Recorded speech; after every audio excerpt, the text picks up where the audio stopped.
divide the game into parts or say, let's win the first 10 minutes? How do you approach some of that? You know, it's funny you asked that question because last game, I lived it for 7 years. San Jose is a big 10-minute, 50-minute game, and you got to play the 10-minute game and get through it because they come out with a lot of emotion, a lot of jump, and then you got to win the second game, which is the 50-minute game. And we've talked about that in the past. We talked about it in San Jose, and you know, lo and behold, we're down first shot on goal again. So there's a lot of different ways of trying to jolt the team in. The last few games, I don't think we've been poor out of the gate.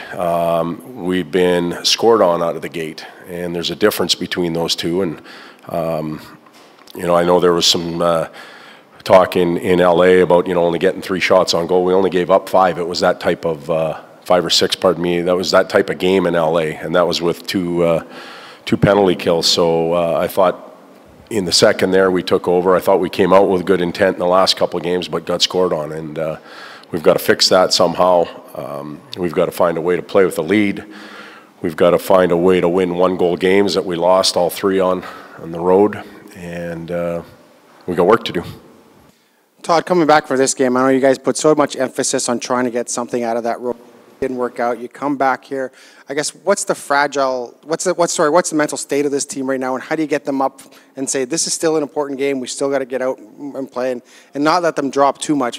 What happened? Well, it's a concern because of the importance of this past weekend, and now you're coming home for a brief stay and then taking off again. It's like an extended road trip, so there is some concern there. But the last time I looked, we had 20-some games, 25, 26 games left in our season, and that's a third of the year. That affects individuals, that affects the group, that affects the organization, and we've got to get in here now and dig in, especially in this home game, so it sets us up to go out on the road and play well. And we'll talk a little bit about that, but we'll also address the starts and see if we can repair that. Teams that have the common goal to focus on of a playoff spot, of success, of having a great year, it keeps everything together, right? It gives you a common goal. When, you know, if that goal goes out the window, how do you keep 20 guys focused on the same thing? It's not easy.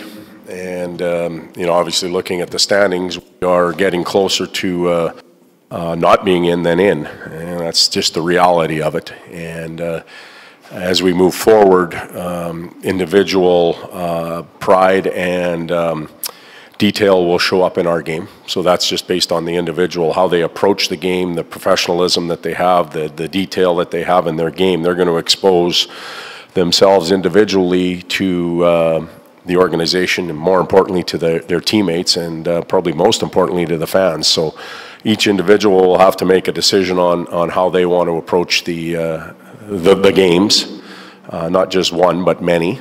Then collectively, what do we want to do as a group? We can't become selfish and try and do things on our own.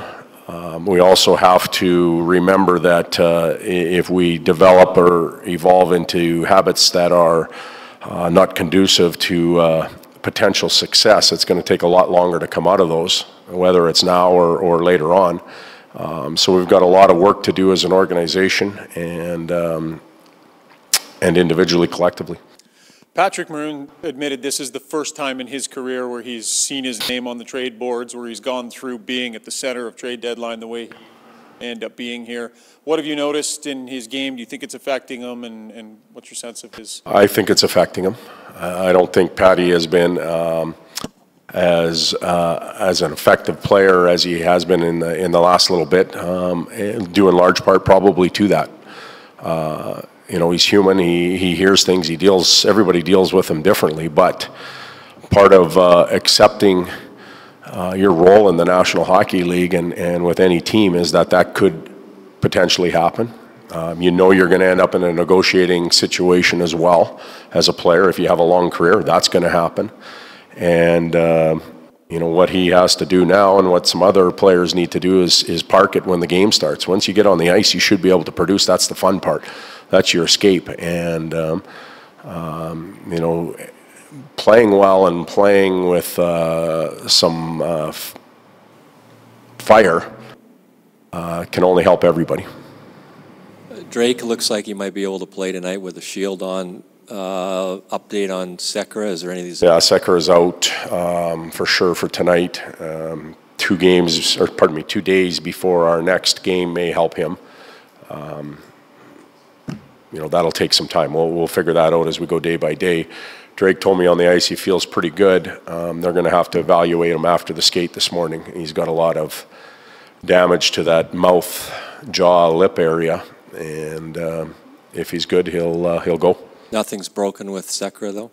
Pardon me? Nothing's broken in there? Not that nothing's been revealed as broken, but sore.